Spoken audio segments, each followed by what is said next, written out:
E aí, tudo bem? Olha, quem já foi fazer umas comprinhas nos Estados Unidos com certeza já passou por isso. A gente se empolga com os preços, mas na hora de pagar, vem aquela confusão com o tal do sales tax, o imposto sobre vendas. Parece um labirinto, né? Mas hoje a gente vai desvendar todos os segredos para economizar com isso. Essa é a pergunta de US$ 1 milhão, não é mesmo? A gente vê um produto, acha o preço ótimo, faz a conta de cabeça e, surpresa, no caixa o valor sobe. É que lá, diferente do Brasil, o imposto não vem na etiqueta, ele só aparece no finalzinho da compra. Mas a notícia boa é que tem sim umas formas bem espertas e totalmente legais de fugir dele. Para fazer compras como um profissional, existe um manual não escrito, e ele se resume a duas estratégias principais que podem transformar o que seria um gasto com imposto em uma economia e tanto. Então, o pulo do gato é entender essas duas táticas. A primeira são as isenções automáticas. Com elas, dá para comprar certas coisas, tipo roupas, sem pagar um centavo de imposto ali mesmo, dentro da cidade. A segunda são as escapadas tax-free, que é basicamente dar um pulinho num estado vizinho onde imposto sobre compras simplesmente não existe. Vamos ver como usar cada uma delas? E bora começar pela Costa Leste, com dois destinos que são o paraíso das compras: Nova York e Boston. Cada cidade tem seus próprios macetes, e eles são ótimos.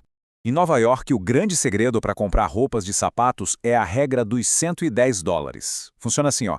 Qualquer peça de roupa ou par de sapatos que custe individualmente menos de US$ 110 fica totalmente livre de imposto. Você pode levar 10 camisetas de US$ 100 cada e não pagar nada de imposto. Agora, se comprar uma única jaqueta de US$ 120, aí o imposto vai ser cobrado em cima do valor total dela. Então, anota aí esse número mágico, US$ 110.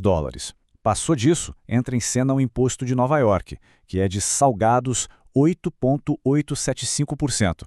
Por isso, pensar nas compras por item e não no valor total faz toda a diferença no final. Certo.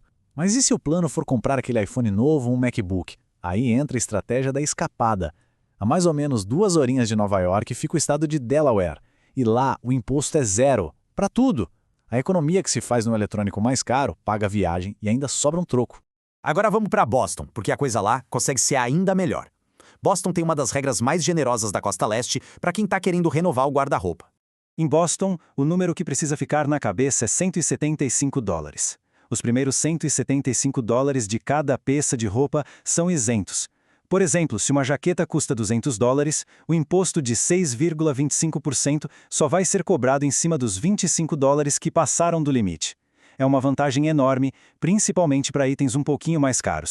E a escapada de Boston? Ah, essa é moleza. O estado de New Hampshire, que também tem imposto zero, fica só 45 minutinhos de carro. É tão perto que muitos moradores de Boston fazem isso sempre para compras maiores, principalmente de eletrônicos. É uma dica de ouro. Ok, a gente já pegou o jeito da Costa Leste, mas e outros destinos super populares, como a Flórida e a Califórnia? Bom, nesses lugares o jogo é um pouco diferente. Lá não tem aquele sistema de reembolso de imposto para turista, então a estratégia precisa ser outra. Vamos ser diretos. Na Flórida, a realidade é que o imposto, que fica ali entre 6% e 7%, quase sempre vai aparecer na conta. Não tem isenção para roupas como em Nova York e nem um estado vizinho com taxa zero para dar uma escapadinha. Mas calma, nem tudo está perdido.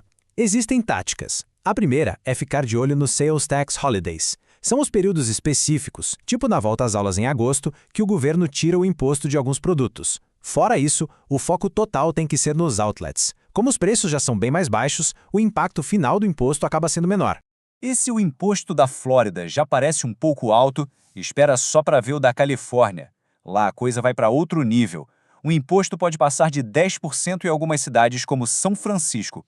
E assim como na Flórida, nada de reembolso para turistas. Com o imposto tão alto e sem um estado tax-free ali do lado para recorrer, a estratégia na Califórnia é reduzir o estrago. A melhor jogada é ir direto para os outlets. Os descontos que se conseguem nos produtos acabam compensando e muito o efeito desse imposto mais pesado. Então, para a gente fechar um raciocínio, o mapa da mina fica assim. Em Nova York e Boston, o segredo é aproveitar as isenções para roupas e planejar as escapadas para compras maiores. Já na Flórida e na Califórnia, a gente muda o foco e mira nos outlets e nos feriados fiscais. Beleza. Agora que a gente já sabe toda a teoria, a pergunta é: como isso tudo funciona na prática, lá na hora de passar no caixa? Vamos para o checklist final do comprador esperto. E olha, a parte prática é a mais fácil. Em Nova York e Boston, o benefício para as roupas é automático. O sistema da loja já calcula tudo certinho. Nos estados com imposto zero, como Delaware e New Hampshire, é mais simples ainda. O preço que está na etiqueta é exatamente o preço que se vai pagar. E aqui vai uma dica bônus. Em alguns estados, como Texas e Louisiana, existe um sistema de reembolso. É só pedir o tax-free voucher na loja e apresentar no aeroporto. Fica a dica. E assim, o que antes parecia um bicho de 7 cabeças vira uma grande oportunidade de economizar. Agora, com todas essas dicas na mão, fica a pergunta: com esse conhecimento todo, qual vai ser a sua primeira grande compra totalmente sem imposto?